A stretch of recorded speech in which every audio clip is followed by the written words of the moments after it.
Hello and welcome back. My name's Mark and this is my 2023 Giant Revolt Advanced 2. Now I've had this bike about 6 months now, so I thought it's time for an update.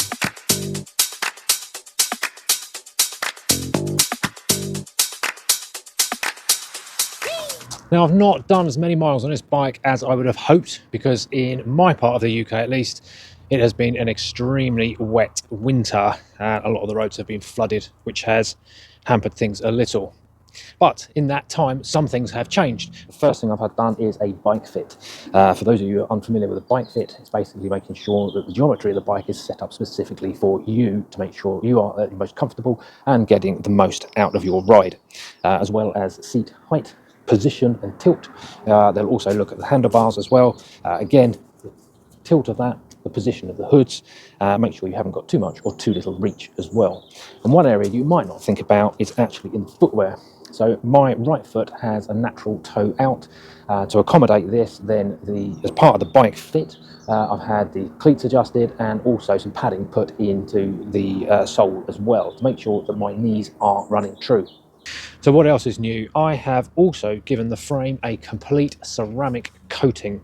It's quite expensive to do, but I've got to say, again, out and about in the mud, coming back, cleaning is so simple. For this, I used a company called Wax is Dead. It comes in a very neat package, very easy to put onto the bike. It can be used on all parts of the bike.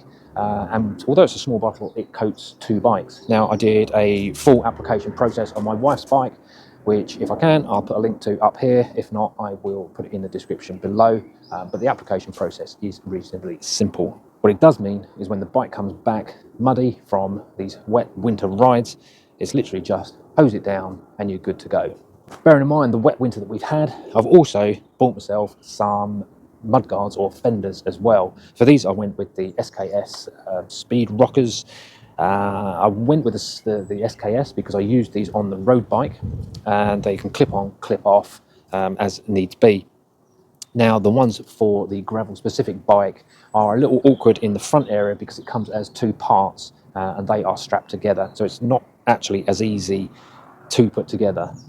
If you want to have a look, I did a short video on the process of setting them up, unboxing, setting them up and putting them on the bike. Again, if I can, I'll put a link up here. If not, I will put it in the description below.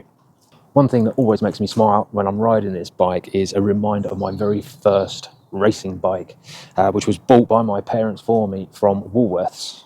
If you're not familiar with Woolworths, it was a high street retailer that sold everything from sweets to stationery, from garden furniture to bikes. But it had very fat, knobbly tyres on it. And I always got a lot of stick out to school for having a racing bike that had really wide tyres, and now it's the way forward, it's the right thing to go for. With regards to wheels and tyres, I've still got the original setup on here. However, it's probably the next thing I'm going to be looking at in terms of getting a probably more road focused tyre, something with a bit probably smoother in the middle, but with the knobbles on the outside, so when I do venture off the road, still giving me that little bit of grip. And again, I'll probably go with a slightly lighter wheel. Again, I'll probably just try and make this as a one does all bike, so I'll have some summer wheels and winter wheels and tyres as well. What else is done? So I have got the old style Wahoo element bolt as a computer. Now the bracket that comes with this suits a round handlebar, and this obviously is a little bit more on the aero shape, so it just kept flopping out. So I bought a central extender which bolts on. So whilst I did that, just to neaten up the front, I bought myself a Raveman just daytime running light as well. Now that's got the same connection, so it sits straight into the bracket, and then it's got the connection underneath so your computer can fit straight into it. What I did find is, because mine's the old element bolt style, it had a lip underneath it, so I did need to file that down before it would fit, but now I've done that, it works fine.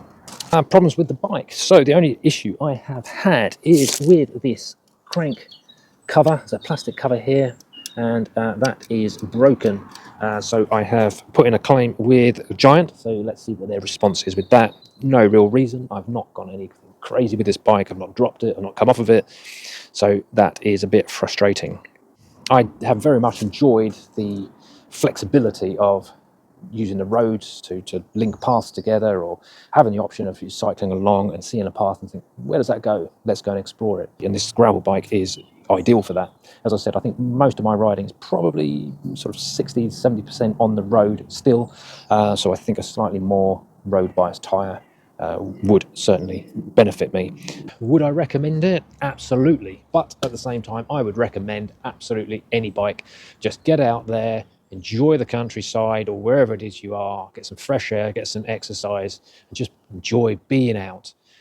For me, it is a great time just to get some headspace, get away from the computers, the screens, and all the information that's sort of thrown at us on a daily basis.